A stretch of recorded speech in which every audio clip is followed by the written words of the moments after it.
C'est magnifique. Ran, il n'y a pas si longtemps, tu étais là, dans ton canoë. Oui, en train de prendre le soleil.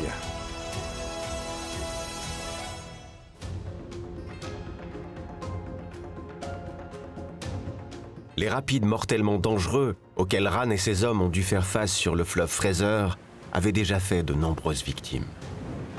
Je ne voyais pas comment une embarcation gonflable pouvait traverser ces rapides sans se retourner.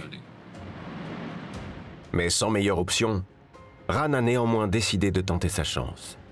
Leur dernier obstacle portait le nom menaçant de Porte de l'Enfer.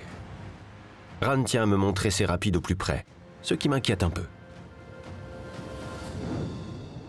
Jusqu'à ce qu'il m'explique qu'un téléphérique a été installé depuis sa dernière visite.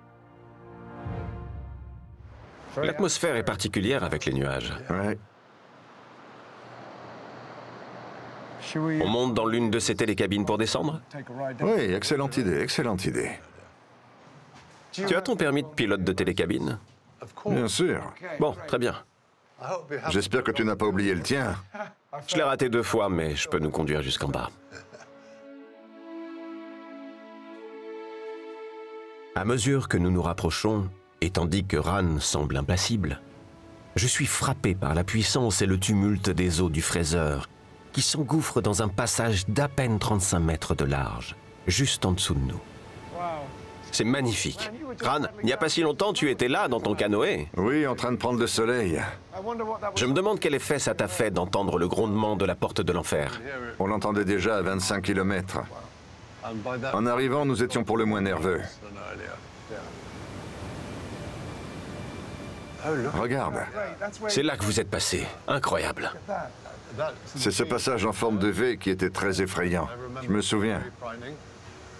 Je n'aurais jamais le courage de faire ça, mais j'ai assez de courage pour emprunter la passerelle et regarder ces rapides sous un autre angle. Oui, allons-y, bonne idée.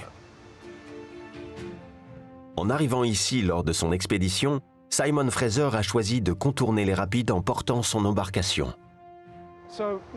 Lorsque Simon Fraser est passé par ici en 1808, il n'a pas osé emprunter ces rapides comme toi. Oui, c'était un homme sensé. Si je me souviens bien, il a écrit dans son journal qu'aucun être humain ne devrait s'aventurer au-delà de ce point. Ajoutant, ce sont véritablement les portes de l'enfer. Ce sont ces mots. C'est pour cela qu'on l'appelle la porte de l'enfer. J'imagine à quel point cela devait être féroce. Ce sont plus de 750 millions de litres d'eau qui passent ici chaque minute.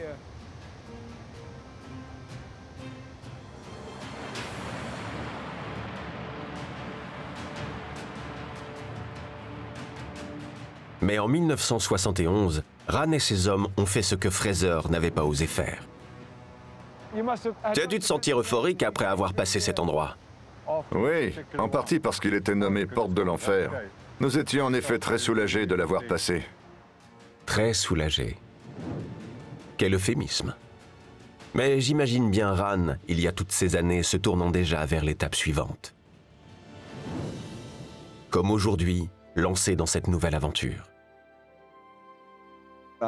J'ai bien conscience que les affres du temps n'ont pas épargné Ran. Et parfois cela a pu m'inquiéter.